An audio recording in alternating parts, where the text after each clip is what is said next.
Do you know how hard it is to say to you in a nice way, stop ruining the business, go and rest, you In fact, I'm just going to start saying it like that now because like you go way too hard and it's like, no, dude. It's like, could you imagine someone that's like got COVID and they're just so sick and they're trying to run a marathon and you're like, bro, you can't even breathe. You're going to die. Just please stop. I can't watch this anymore. I'm trying, man. I'm trying. Welcome back to another episode of the Ben Bergs podcast. I'm Ben, your favorite high school dropout and founder of Collective Shift. Alongside me is Bergs, your favorite MBA and COO of Collective Shift. Join us as we bring you world-class crypto research and strategies to help you dominate this crypto bull market, as well as behind-the-scenes view of us scaling a fully remote subscription research business here in Australia. If you like the podcast, we'd love for you to leave a subscribe if you're on YouTube, or if you're on the podcasting app, leave us a follow so you get notifications of when we drop more alpha and insights to you each and every week. And this week, we have a little episode about why spending time with good people in your life can change your life. We all know those people that we've had in our lives, the old friends, maybe it's one of your parents, maybe it's both your parents, maybe it's your next door neighbor, and it's just fucking hard to deal with. And whenever you speak with them, you just want to fall asleep and run away. It is just tiring, it's negative, it's annoying, and it can really bring you down, Bergs. And it's like, I have realized more recently as I'm growing up that if you can surround yourself with the right people, being positive people, influential people, people that are ahead of you, people that are doing good stuff, they are the people that fulfill you with that energy that you end up becoming. And they're battery chargers, not battery drainers. And you and I, every year, we do that yearly reflection, and we had the list of people who moved out of our lives and people that come into our lives, and also battery drainers and battery chargers. And I feel as though that as we grow and as we have more employees and more staff and more followers and more community and whatever, you always tend to find the battery drainers, mate. Yeah, man, just as you were speaking there, when you're talking about, those people, so many people popped into my head, even environments like my previous work environment when I was at the hospital, that was horrendous. And just changing that environment changed my life. Just getting somewhere else and doing other things. You know what? I actually resonate with that. Like, not that I've worked in government, but when I used to be a basketball referee, and, I used to manage 40 basketball referees back in Tassie, and it was the most political nonsense, drama, bitching bullshit of an environment. Like, it was just like, you just end up consuming your night talking about the most meaningless stuff in the real world. But because you're caught in this bubble and this environment where everyone else is talking about it, you get trapped within it. And it's not until you get out of the vortex and you look back and go, wow, what an absolute waste of time and energy. Not refereeing itself, but just like the basketball, parents, everyone wants their kid to succeed. Everyone's not getting enough court time. All the refs are shit. The coach is shit. It's like, you know what I mean? Absolutely, man. Like, geez, even when you think to friendships, relationships, like, you don't realize until you think deeply about it, you reflect, and then you modify that relationship and you're like, oh, that was really draining and really negative and having quite a large effect on my life. And as I get older and older, I just keep thinking of it's not necessarily like adding more positive things to my life. It's reducing those negative things that has the largest impact. Like, stop drinking so much, stop hanging out with people that are haters and overly negative. During a board meeting, we had one of the board members, and she asked the question because it's like part of her role, and she goes, there is a right answer to this. And she goes, do you think it's better to reduce like negative energy or add positive energy? I don't know if she used the words energy, but is it better to reduce negativity or to increase positivity? So what do you think? Reduce negativity. Yeah. And it was amazing because we had a psychologist on the board. So she like puts her hand up and she explains it. And she was saying reduce negativity because it has a greater impact on our brains than positivity. Wow. When something bad or negative happens, there's a huge outsized reaction compared to if something positive happens. It's a really consuming emotion. And if we think about this, I've got a couple of examples here I just thought of. Let's say you lose $100 or you lose your wallet. How is that going to feel versus finding $100 or finding a wallet? You want to avoid that loss. Or you lose a friend or you gain a friend. Losing that friend is going to hurt way more and you're going to think about it more. Or your boss tells you you're in trouble versus your boss tells you you're great. And these negative things and emotions can affect your thoughts, behaviors, and affect your life outcomes. Mate, I couldn't agree more. It's like that real ex-girlfriend energy, mate. Like, just looking back, I'm like, I am so happy right now, not having to worry. And I can't, this is my, I'm not a married man. I'm still, that you're in a different position of life. Your kids, marriage, it's, you're on the journey of where you're at. But like right now, I was actually reflecting. It was just this morning I was thinking about this. I'm like, fuck, I'm happy I'm single. I just got no one to have to worry about. I can just do my own thing, focus on the business. Don't have someone screaming at me or telling me I'm not, giving enough. And, I think I've taken over that role, Ben. Like I scream at you, I tell you you're not good enough and just to do better. Mate. You're enough. It's like, you have to put up with me for that long, mate. It was funny. Like last night, like, my housemate, he's like, oh, I'm going out for dinner with, a couple of friends. You want to come out and, catch up? And I'm like, no, like, not that I don't want to hang out with you, but I just can't be fucked. And I just want to sit down and do nothing. And I don't want to talk to anyone. Because I'm like all day, every day, we work and we grind and we do the things we want to do. And like sometimes it's just like, I don't want to have to, and not to say that I don't even know who the friends were, not to say they were battery drainers, but it's just like sometimes it's just like, it's just good to be in your own world and not have to do what other people want you to do. You know what I mean? Oh, mate, like forced social or compliance things, mate, that is just the worst, where you feel guilty and you go to like, let's say a social thing, right? And it's like, yeah, you need to do those things and generally you feel good, but sometimes you're just like, no, or if you know it's going to be draining. But relating this to forced compliance things, like when I was at work previously, just going through these draining meetings, the same thing over and over and sending emails and then having meetings about the emails and these things going nowhere. You all know it's going nowhere, but you put on the theater and the show because you need to somehow show that you're working by talking at meetings and preparing for them and presenting, but it's not actually adding to, top line revenue or sales or whatever you're working on. It's not adding any value there and it uses so much of your time. I found that so draining, having that same conversation for the 20th time, knowing it's going nowhere, but I have to show up. Otherwise a decision will be made against me, like weird stuff like that. And it was just, and just impacts everything else. So you come home, you're negative, the missus, she's not happy, then you're just getting pissed off. It's just like, fuck, man. And I think that also goes to like, hiring and new people. Like we recently had a couple of new hires in the business and it's just like the difference between a good hire, like an A grade player and a B or C grade player is just like worlds apart. Yeah. I've made some average hires in the past and I made some good ones, and just the results, the energy, the drive, the excitement you get when you get someone that's in it. They're passionate, they're good at what they do, they're best in class, and it brings everyone else up versus someone that's just like constantly talking about problems, constantly bringing you shit you need to fix. It's just like, it's such a worlds apart. We did hiring very differently this time. We needed two roles. One was a software developer and one was a sales/member success. And with this time around, we really thought about what we needed, what was important. We took our time. Even though some candidates seemed amazing, you're like, yes, sign me up. But then you think about how are they going to fit in the business, like cultural kind of fit. Do their values align? Are they easy to teach? Are they eager to learn? Because a lot of skills can actually be taught. In both instances, we said no to a few people that we would have normally hired. We took our time and now we've got two great people in our business. Yeah, I think we spent a lot more time. I personally am not one that pays a lot of attention to detail, as Berg would know. I'm like, just fucking let's get it done and move on.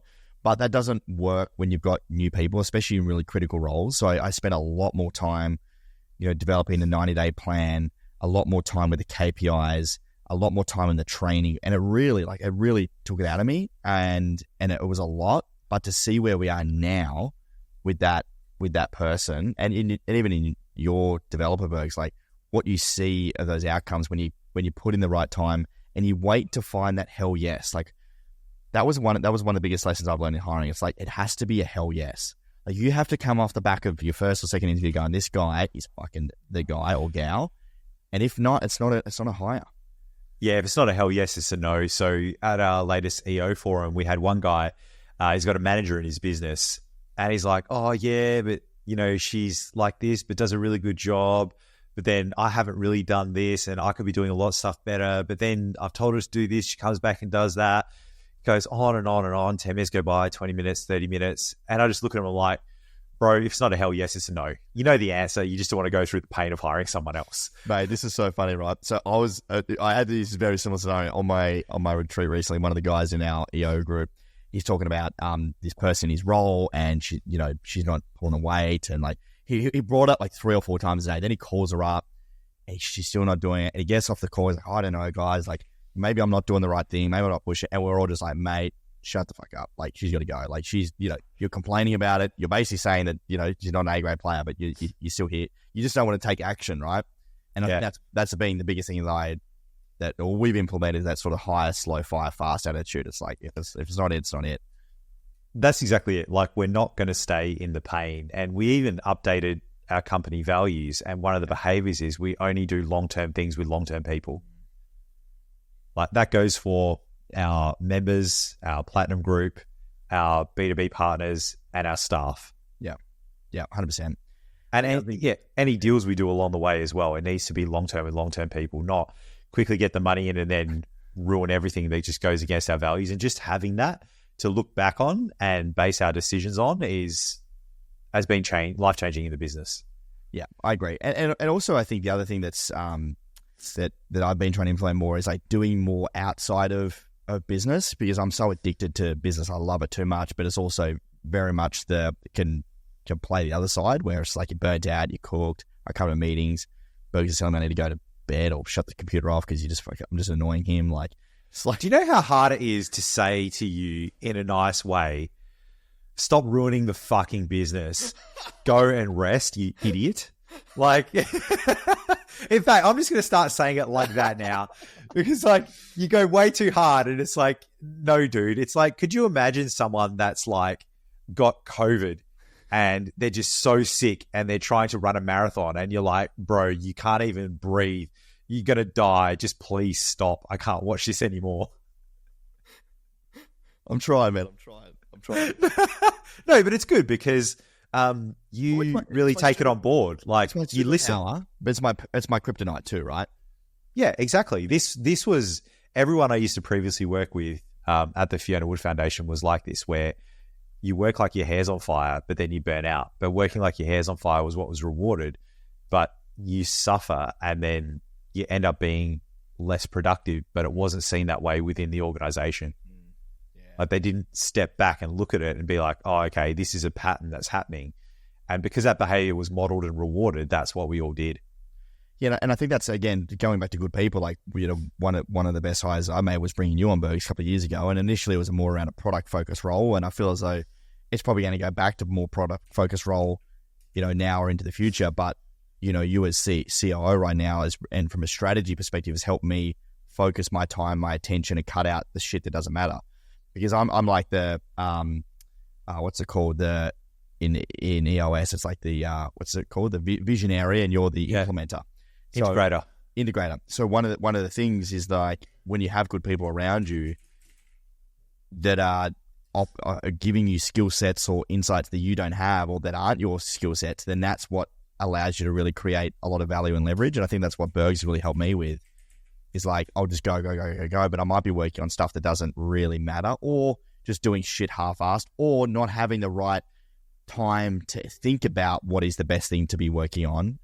And I just get shiny object syndrome. So having good people around you, and Bergs will constantly go, that doesn't matter, fuck that off. These are the 3 things you need to work on. Like, just do this. And I think that's been a real sort of advantage for us. Yeah, you need someone that has that insight, that has your back. And there's a beautiful model out there called the Johari window. Johari. So I think it was made by Johan and Harrison. They smashed their names together. This is one of my most favorite models. So it's a classic MBA 2x2 matrix. So on the vertical, you've got known to self, unknown to self. And on the horizontal, you've got unknown to others, known to others.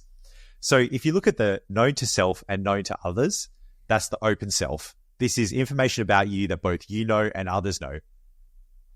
Then you've got the hidden self, which is known to you, but not known to others. So this is like a facade. This is information you know about yourself, but others don't know, things you put out there. Now, let's get to the interesting side. The unknown self, which is unknown to you, but known to others. So this is the blind self. This is your blind spot. So these are things, Ben, where I like, Ben, I can see it plain as day. This is what you're doing. This is going to be the outcome. You need to stop. And what is that? What's my blind self, do you think? Oh, mate. Okay, so I don't have 15 hours to explain everything, right? So a lot of your blind self is you just don't know. So I think it's naivety in things that you do. That's a blind spot for you, which is actually great. And we want that in the business, because if we were all old and all thought we knew everything, we would do nothing. The other blind spot you have is you're very trusting of a lot of people way too early. So that's something that's, although it's kind of known to you, it's not settled within you yet, so it's still unknown. The other one is the path that you put yourself on, where you have, I think you feel a lot of guilt and sense of responsibility for the business, and you will burn yourself into the ground to do things that fundamentally over the long term probably won't matter. We talked about that recently without going into specifics, but you have that huge sense of responsibility where you just keep going and going and going and burn yourself into the ground. And it's unknown to you what those triggers are and how that happens, or even the work you've done with Trav. You may have some triggers and strategies, but you put that to the side and you're hyper-focused on this goal. And when you come out of that hyper-focus, you're like, shit, I'm exhausted. I think they're just a couple of ones I can think of the top of my head. That's true, man. Okay, mate, you're a smart cookie. I'd agree with that. And then the other one in this model is the unknown self. So this is unknown to yourself and unknown to others. This is information about you that neither you nor others know. And this is kind of, you discover through, I think, personal growth, putting yourself in difficult situations and doing things you've not done before. So you're not going to discover things about yourself by doing things you've always done. But when you start doing new things and experience new things, you don't know what's going to happen or how you're going to react. And that's the unknown self, which is amazing. We do that quite a lot, and that's how you grow, and it's quite rewarding. Yeah, no, I agree. So I think it's about, for me, what's really helped me in my business and in personal life is surrounding myself. I mean, my housemates, Forbes 30 under 30, crushing it, massive business, my age, just killing it. The team that we've been able to build, A-grade players, like, the friends that I hang around with and people, the EO buddies, like, it's just really surrounding yourself with people that are really crushing it and doing well. With the platinum members that we have 40 high net wealth crypto investors that are doing businesses, and they're growing things, and they're traveling, and they're just doing amazing things. We go out for lunch with them. I meet with them one-on-one. Like, it's unbelievable who we get to meet. Exactly right, man. And I think, like, I thought of another blind spot for you, mate. You ready to just keep bashing you, mate? Let's go. I think no, these. I don't know if they're blind spots or if they're known to you, but you are overly optimistic in a lot of areas, especially around time optimism and what we can actually achieve. Oh no, that's very true. Yeah. So that's a really interesting one. And I was just thinking, as you were talking before, about structuring your day and the things you like to do. And I've recently now I've got a personal trainer, everyone, to be held accountable, got a PT, absolutely loving it. That was, I don't think it's your blind spot, but I think I've tried to push you. So you are capable, I think, physically of a lot more than what, like, when you first started out at Collective Shift. Like, you've slimmed up, mate. You're in much better shape than where you were when you first came across a crypto, which is usually the opposite. Oh yeah, for me, it's definitely, it's known to you and it's known to me as well. Like, I know I'm a lazy piece of shit and I need to do more, right? So now I finally got a PT, doing things like properly in a structured way, actually going to the gym, using my gym membership. And this helps because it gets me out of the house. I see other people that are getting after it as well. And it actually reduces a lot of my stress, increases resilience, reduces pain. That's been a huge game changer. Another one is twice a week, I just catch up with mates just for lunch. And that's amazing just to hear what's going on in their lives, have a beer, have some food, and then come back and do some more work. It's really amazing just to get out and connect with those people. Yeah, for sure. You've got to, that balance is super important. And just focusing on things now like eating and sleeping, like how good is a good sleep, mate? Like, mate, this 8 sleep, mate, game changer. Still going all right? You still cracking like big scores on your Whoop, mate? Good scores. I just feel refreshed, and putting in the big days, I feel less burnt out at the moment. You know, like I'm still pushing in big hours, but I can get a good night's sleep. Like that's been one of the best investments with the mattress and everything else. Like, yeah, that's good. And mate, absolutely, mate. I've got my half marathon this weekend. This will be posted after I've run it. So if I don't come back, everyone, it will be called the Berg Show from here on in. Look, let's be honest, it's already the Berg Show. Like, let's not muck around. Like, you know, I think we need to have a vote, mate. We need to ask the listeners, all 700 listeners. Look, all the value is definitely on this side. You're like the color commentator that adds like a little bit of flavor here and there just to break things up, mate. Mate, I'm the guy that makes this thing, you know, entertaining. You might have the value, but like, if we just listen to you, man, oh my goodness, what a fucking boring show. Mate, it would be amazing. Like, the majority of the clips are about me anyway. Like, let's be honest. Like, I say really profound shit. You're talking about your Tesla. Mate, we know what it is. So, how far is a half marathon? Do you know? I think it's 21 kilometers. It is 21 km. It is. I just want to be clear because a lot of people don't actually know how far it is. And what is the furthest you have run so far? 15 kilometers. Okay. And that's kind of what's expected before you do a marathon? No, it's expected to do more. I'm just severely undertrained. So I've been working with Geordie. Have not hit my pre-training KPIs because I've been running. Then it's like I've been so busy trying to get it. This is so you. I've not hit my KPIs, but look at this amazing thing over here that I've done. I'm like, but Ben, we're not working on that. I don't understand. We don't need a boat. We need sails. What are you doing, mate? But the boat, man, it goes so fast. And look at my goal swing. It's like, it's so hard to get like a 2-3 hour run in. Like, when the hell does anyone have time to do that? Like, at the moment, I just don't.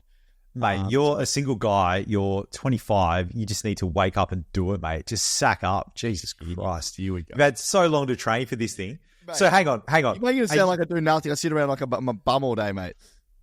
Mate, I've seen you walking around, having coffees, got your journal out that you haven't written in for 6 years, pondering life, doing strategy. Even though I do the strategy, what are you talking about, mate? But seriously, are you going to make this? Like, oh, wait. Okay. So we're now recording. It is now Thursday. So it's 2 days until race is Saturday. And also, I messaged Louis yesterday because I'm like, I actually don't know. I don't know where it is. I don't know what time it is. I actually don't know how to get there. Like, it's in Noosa. I don't know where. Like, what? Like Queensland? You have to go to. Okay, so you've not even organised how to get to Queensland. It's going to be like that's organised. That's organised, but I don't know where. Like in Noosa, where I'm going to go. Like, anyway, it's going to be like 99% humidity. I've been training in the pouring rain, the freezing cold. Oh my god! So what is your pre-training routine look like the next couple of days? Do you have activities you need to do? No, it's a rest day. So I was thinking I was going to be having a big week, and I messaged Jordy on Sunday. I'm like, right, mate, well, let's build it up. What are we doing? Like, no, mate, you got to take it light this week. Like, I was like, oh god. But mate, I have gels. I have energy gels. Ben, you know you're going to leave those in Melbourne. You're going to forget them. Are you going to... Now you got that gimbal camera, are you going to hook that up to your body and just like live stream the whole thing while you're running? I bought all these gels, but like, oh man, I'm going to forget it. I'd like, honestly, if I make it to the race, that's a win at this point. Did you hire a camera team to follow you around at the marathon? You can just rip stuff, just like, I'm 5Ks in. This reminds me of a time 8 years ago when I was investing in crypto.